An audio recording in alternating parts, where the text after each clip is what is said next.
Assalamualaikum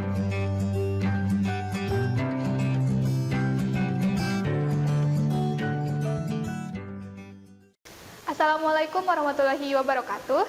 Kali ini bersama saya Agi Hoirunisa, kita akan belajar mengenai sistem kardiovaskular atau sistem peredaran darah.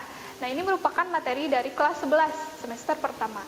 Nah, sistem peredaran darah merupakan sistem yang terdiri dari beberapa organ yang berfungsi untuk mengedarkan berbagai zat yang diperlukan serta untuk pengambilan zat-zat yang sudah tidak diperlukan. Sistem peredaran darah manusia ini berupa sistem peredaran darah tertutup dan juga peredaran darah ganda. Nah, komponen dari sistem peredaran darah yang pertama adalah darah, yang kedua pembuluh darah, dan yang ketiga adalah jantung. Nah, darah merupakan alat transportasi utama dalam sistem sirkulasi karena darah bisa mengalirkan dan bisa membawa zat-zat yang ada di dalam tubuh kita juga dari luar untuk disebarkan ke seluruh tubuh. Nah, darah berupa cairan berwarna merah yang terdapat di dalam pembuluh darah. Warna merah tersebut tidak selalu tetap, tetapi bisa berubah-ubah karena pengaruh zat yang ada di dalamnya.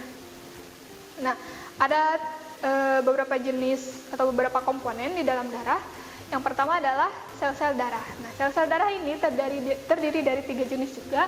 Yang pertama adalah sel darah merah atau eritrosit, yang fungsinya adalah untuk mengangkut oksigen. Yang kedua adalah sel darah putih atau leukosit, fungsinya adalah untuk mematikan benda asing, mematikan bakteri dan yang lainnya, benda asing yang masuk ke dalam tubuh kita supaya tidak berbahaya bagi tubuh kita. Kemudian yang ketiga adalah keping-keping darah atau trombosit, berfungsi dalam pembekuan darah sehingga darah bisa berhenti keluar dari dalam tubuh kita saat kita terkena luka. Selanjutnya yang kedua adalah plasma darah atau bagian darah yang terdiri dari cairan-cairan yang biasanya lebih bening gitu ya. Plasma darah ini terdiri dari air yang mengandung zat-zat terlarut lainnya dan fungsinya adalah untuk mengalirkan zat-zat makanan dari pencernaan kita ke seluruh tubuh. Nah, beberapa macam zat yang terlarut dalam plasma darah. Yang pertama adalah zat makanan dan mineral, zat-zat yang diproduksi oleh sel, protein, zat-zat sisa metabolisme, dan juga gas-gas hasil pernapasan. Nah, pembuluh darah, komponen kedua dari sistem peredaran darah, terdiri dari 3 jenis utama. Yang pertama adalah pembuluh nadi, bisa kita sebut sebagai pembuluh arteri. Yang kedua adalah pembuluh balik atau pembuluh vena, dan yang terakhir adalah pembuluh kapiler. Nah, untuk arteri dan vena, bedanya adalah pada arteri biasanya dindingnya lebih tebal, sedangkan pada vena itu lebih tipis, dan pada vena itu ada sekat. Fungsinya, vena ini adalah pembuluh darah yang mengembalikan darah dari seluruh tubuh ke jantung, sedangkan arteri ini justru sebaliknya, mengalirkan darah yang dipompa dari jantung ke seluruh tubuh ataupun ke paru-paru. Arteri dan vena ini bisa kita lihat ada yang antara arteri dan vena gitu ya, ada yang lebih kecil strukturnya, namanya adalah arteriol. Jadi setelah dari arteri ke arteriol, kemudian di tengah itu biasanya adalah kapiler. Nah, dari kapiler saat akan kembali ke jantung itu melalui venula terlebih dahulu atau vena yang ukurannya lebih kecil. Nah, setelah itu dikumpulkanlah ke dalam vena sehingga akhirnya masuk lagi ke dalam jantung. Nah, selanjutnya adalah jantung sebagai organ utama dalam sistem peredaran darah. Fungsinya adalah untuk memompa darah, dan anatominya bisa kita lihat di sini. Ada yang disebut sebagai aorta. Nah, aorta ini adalah arteri yang paling besar. Jadi ini pembuluh yang mengantarkan darah ke seluruh tubuh. Kemudian ada pembuluh darah balik kava atas atau ini vena cava superior ya, dari atas, dari darah-darah yang ada dari dalam tubuh kita kemudian masuk ke jantung. Kalau dari bagian atas tubuh kita lewat yang sana. Kemudian ada katup pulmoner, kemudian ada katup trikuspid, ada serambi kanan, kemudian ada pembuluh darah balik kava yang di bawahnya atau vena cava inferiornya.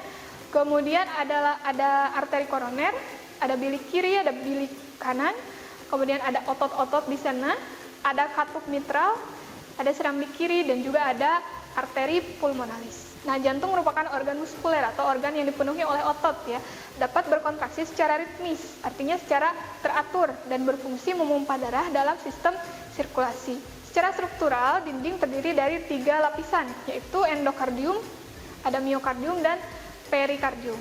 Nah, untuk ruangannya, jantung manusia ini terdiri dari 4 ruang, yaitu 2 serambi, atrium kanan dan kiri, dan juga 2 bilik, ventrikel kanan dan kiri. Nah, letak jantung itu ada di dada tengah, lebih condong ke kiri, gitu, sehingga letaknya di sana itu membuat paru-paru yang ada di sebelah sana hanya memiliki 2 lobus saja. Besarnya kurang lebih sama dengan 1 kepalan. Selanjutnya, ada dinding jantung, penampakannya seperti ini. Jadi ada endokardium, miokardium, dan juga epikardium. Selanjutnya katup jantung, ada beberapa jenis, ada pulmoner, ada aortik, ada trikuspid, ada bikuspid. Nah, katup atrioventricula atau katup trikuspidalis adalah katup yang berada di antara atrium dan juga ventrikel kanan. Dan selanjutnya katup atrioventrikular kiri atau katup bikuspidalis itu letaknya adalah antara atrium dan ventrikel kiri. Ada juga disebut sebagai katup semilunaris pulmonalis yang berdekatan dengan paru-paru, dan juga ada katup semilunaris aorta. Peredaran darah pada manusia ada 2 macam, yaitu yang pertama peredaran darah kecil atau peredaran darah yang mengalirkan darah dan juga mengantarkan darah dari jantung ke paru-paru. Nah, perjalanannya adalah dari bilik kanan, kemudian darah dialirkan ke arteri pulmonalis, kemudian masuk ke pulmo atau paru-paru. Nah, dari paru-paru kemudian dialirkan ke vena pulmonalis dan kembali lagi ke jantung di serambi kiri. Sedangkan pada peredaran darah besar atau peredaran darah sistemik, ini peredaran darah yang terjadi dari dan ke jantung untuk ke seluruh tubuh, kecuali ke paru-paru, dan ke bagian atas juga ke bagian bawah. Perjalanannya adalah dari bilik kiri atau dari jantung, kemudian ke aorta, ke pembuluh yang tadi besar itu, kemudian ke arteri, setelah dari arteri kemudian ke kapiler, setelah dari kapiler ke vena dan kembali ke jantung. Nah, kalau dari bagian atas tubuh berarti vena atas atau vena superior, kalau dari bawah berarti vena bawah. Kemudian kembali lagi ke jantung, ke bagian serambi kanan.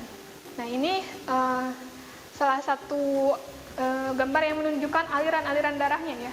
Ini juga bisa kita lihat ya. Nah, ada beberapa kelainan yang bisa terjadi, gangguan yang bisa terjadi pada organ sistem peredaran darah. Yang pertama adalah leukemia. Leukemia ini biasanya sangat mematikan ya. Kemudian ada juga hemofili. Hemofili keadaan di mana darah ini sulit membeku sehingga darah bisa terus-terusan keluar. Ketiga adalah varises atau penonjolan pembuluh darah ya. Selanjutnya adalah aterosklerosis. Nah, di penderita aterosklerosis ini memiliki ujung-ujung jari yang lebih gelap karena di sana ada pembuluh-pembuluh yang terhambat. Nah, kemudian termasuk di dalamnya adalah kelainan dalam sistem sirkulasi yang terjadi pada bayi adalah penyakit kuning atau erythroblastosis fetalis. Ya, jadi bayi berwarna kuning itu merupakan salah satu gangguan dari sistem peredaran darah. Nah, sekian saja untuk pembahasan kali ini. Wassalamualaikum warahmatullahi wabarakatuh. Kunjungi sosial media lainnya seperti website kami di pkbmalfata.com, Facebook PKB Malfata Manunjaya, Instagram PKB Malfata _official. Dan terima kasih telah klik video ini. Jangan lupa like, comment, share, and subscribe untuk menunjukkan dukungan kamu terhadap channel ini. Enjoy the video, PKB Malfata.